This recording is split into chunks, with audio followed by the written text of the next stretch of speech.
Student सी exercise 2.5 question number 4। इसमें आप proof करने वाले हैं फॉलोइंग को, जिसमें से पहला पार्ट मैंने लिख दिया है, 2-3 पार्ट हम और करेंगे। पहला पार्ट तो जरा सही से देख लें। देखें, इसमें कह रहे हैं कि भाई ये साइड जो है साइड के बराबर है, या ये छोड़ दें, ये दोनों आपस में बराबर हैं, बस ये प्रूफ करना है। ठीक है, तो आप क्या करेंगे? आप सबसे पहले क्या करेंगे कि आप इनको एक्स वाई जी का नाम दे देंगे। जैसे लॉग बी है ना, और ये इसकी बेस है, हम अब बराबर कर देंगे इसको एक्स के। ठीक है, अब लॉग है ये बेस एम, और ए इसको बराबर कर देंगे वाई के।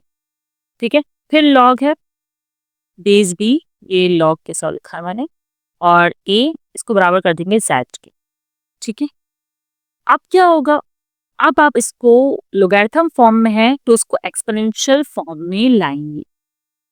एक्सपोनेंशियल फॉर्म क्या होती है? जो ये बेस बी होता है ना लॉग के पास, ये इस तरह बेस बन जाता है। ठीक है, कैपिटल हो जाता है, और जो x होता है इस साइड इज इक्वल टू किस साइड, ये पावर बन जाएगा, और ये m इज इक्वल टू कि इस साइड आ जाएगा। यहाँ इसको भी चेंज करें, ये बेस m, फिर ये पावर एंड ये a।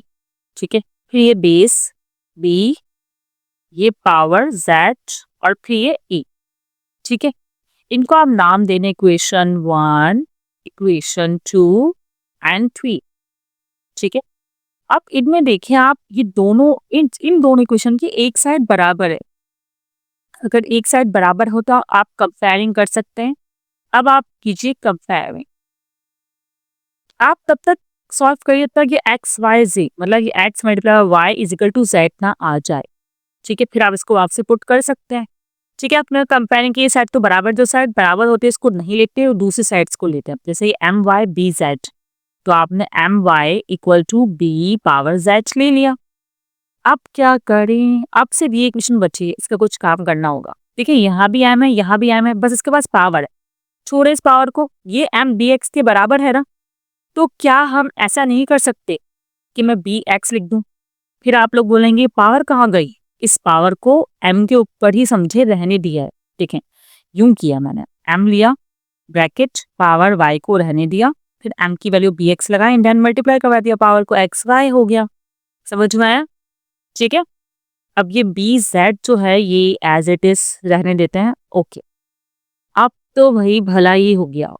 इन दोनों में अच्छा, ये हमने किस इक्वेशन का इस्तेमाल किया है, ये हम बोलेंगे putting the value of M in equation, sorry putting the value of M, ये लिखिएगा वर्डिंग यहाँ पर ना, मैंने मिस कर दिए।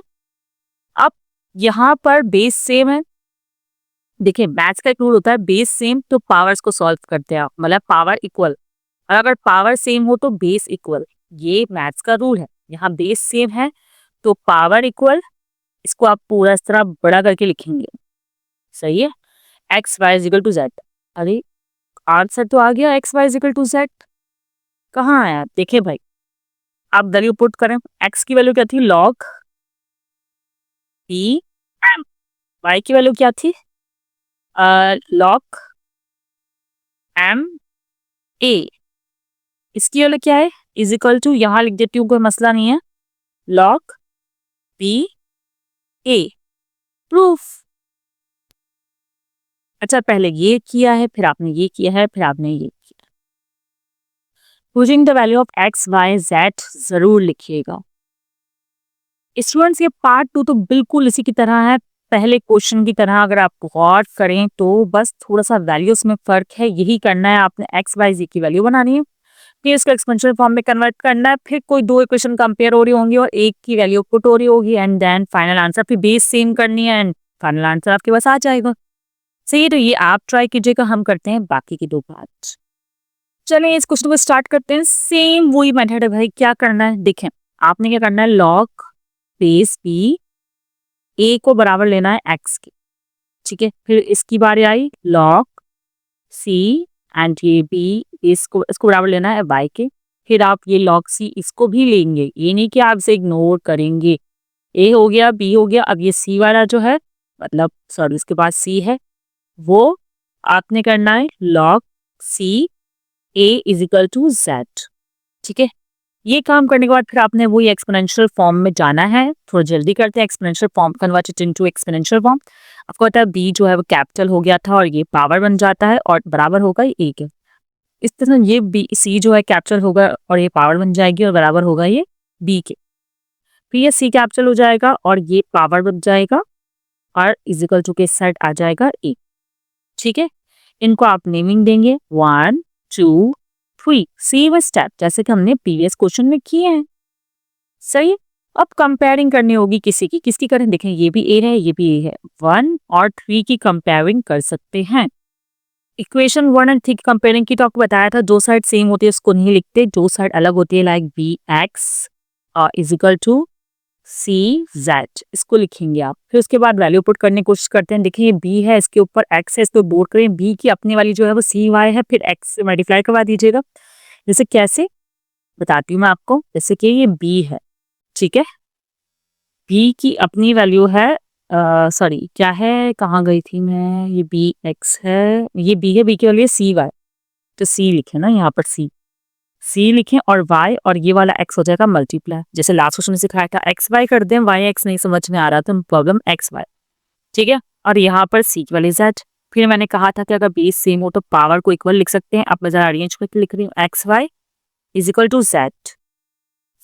अब स्टूडेंट्स आप लोग सोच रहे होंगे कि ये तो डिवाइड में है। देखिए पहले तो मैं वैल्यूज पुट करवा देती हूँ आपको, जो वैल्यूज पुट होकर आई है ना, देखिए वो इस तरह आई है, एक्स की वैल्यू क्या थी, लॉग पी ए, इस बार चाहूंगी कंप्लीट है, मल्टीप्लाई फिर लॉग सी बी, ठीक है, फिर इक्वल किसके आया है, लॉग सी ए। अच्छा अब आपके पास जो था वो इस तरह है कि लॉग सी ए यहाँ है, अगर आप इसको यहाँ डिवाइड में ले जाएंगे तो भी कोई मसला नहीं है 1 करके। अदरवाइज आप ऐसा कर सकते हैं कि इस क्वेश्चन स्टार्ट करने से पहले ही इसको इजिकल टू के इस तरफ ले जाते हो, ये 1 से मल्टीप्लाई हो जाएगा, तो ये इस तरह की फॉर्म में आ जाएगा। देखो भाई आप बोलेंगे डिवाइड में, देखिए डिवाइड में पूरे के साथ सब मल्टीप्लाई में है, कोई प्लस माइनस नहीं है कि हम वहां शिफ्ट नहीं कर सकते। ठीक है, समझ रहे हैं क्वेश्चन को, आप चाहे तो इसको यहाँ पर लाकर इस तरह भी दिखा सकते हैं। चले मैं आपकी तसल्ली के लिए इसको इस तरह दिखा देती हूँ, डॉट की फॉर्म में भी मल्टीप्लाई लिखो डॉट लिखो एक ही बात है, ठीक है, और इसको मैं 1 करके अलग से यूं डिवाइड में दिखा सकती हूँ। वहां मल्टीप्लाई में थे, यहाँ आके डिवाइड हो गया और वहां क्या बचा 1। देखिए स्टूडेंट्स मैंने पार्ट 2 नहीं करवाया है ना, पार्ट 1 और 3 दो पार्ट 2 की तरह है, तो अब तो आप लोग पार्ट 2 कर सकते हैं। स्टूडेंट्स करते हैं इसको, भाई देखें इसको एक तरीका तो ये है कि आप इसको लीनियर वर्क बना दें, मतलब लॉग पी है ये डिवाइड में, वहां जाके क्या हो जाएगा मल्टीप्लाई हो जाएगा, हर जगह आप लीनियरिटी को कर सकते हैं। ठीक है, तो ये क्या आ गया, log b a is equal to 1। सबसे पहला काम तो आप लोगों ने ये कर लिया, उसके बाद फिर आप लोग वही एक्स वाई की वैल्यूज बनाएंगे। वो क्या होती है भाई, लॉग ए बी बराबर होता है एक्स के, लॉग बी ए को आप बराबर ले लेंगे वाई के। ठीक है, अब ये दोनों मल्टीप्लाई हुए, इसको दोबारा में देखेंगे, अब उसको एक्सपोनेंशियल फॉर्म में कन्वर्ट करेंगे। एक्सपोनेंशियल फॉर्म क्या होगी कि ये जो होता है ना लॉग के साथ बेस होती है, उसको आप इस तरह लिखते हैं, इसको सामने पावर कर देते हैं और इज इक्वल टू बी। यही काम आप बी के साथ करेंगे, Y power is equal to ए।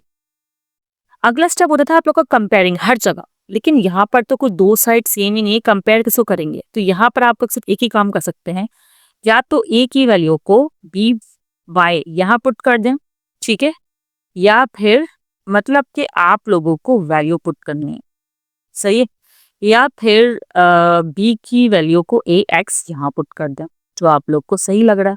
अच्छा मैं क्या करूंगी, बी की वैल्यू ए पावर एक्स जो है वो पुट करूंगी इक्वेशन 2 में। भाई ये इक्वेशन 1 है, ये 2 है, तो मैं कहूंगी putting the value of b from equation 1 in 2। अब b की वैल्यू है ए एक्स, तो आप यहाँ पर ए एक्स लिखेंगे और b के साथ जो अपना y था वो तो है ही ना, तो वो मल्टीप्लाई हो जाएगा, ये हो जाएगा एक्स वाई। तरीका मैंने सिखाया था क्वेश्चन नंबर 1 में, और ये वाला a एज इट इज रहेगा। अब वही बेस सेम है तो पावर इक्वल हो जाती है, एक्स वाई यहाँ कुछ नहीं है तो 1 है, बात याद रखिएगा, तो ये हो जाएगा x Y is equal to 1। अब आप पुट कर दें, वर्डिंग लिखना मैं जो बता रही थी बार बार वो मैं यहाँ लिख कर दिखा देती।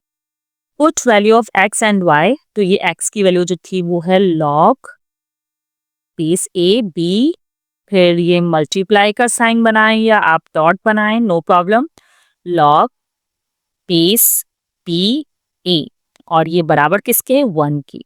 तो जैसा क्वेश्चन था आपने उसको वैसा प्रूफ कर दिया है। स्टूडेंट्स अब नेक्स्ट क्वेश्चन में भी हम इस तरह के मतलब क्वेश्चंस को करेंगे, लेकिन वो थोड़े डिफरेंट है, वो भी देखिएगा आप, उसमें नंबर्स हैं। सही है। फिर हम एक्सरसाइज 2.6 को भी करेंगे, जिसमें हम सिंप्लीफाई करेंगे लोगैरिथम के क्वेश्चंस को। सही है। जैसे कि find the values by using logarithm. Video पसंद आई हो तो दोस्तों को शेयर कीजिएगा, स्क्रीनशॉट आप लोग क्लिक कर सकते, वहाँ में याद रखिएगा। Best of luck.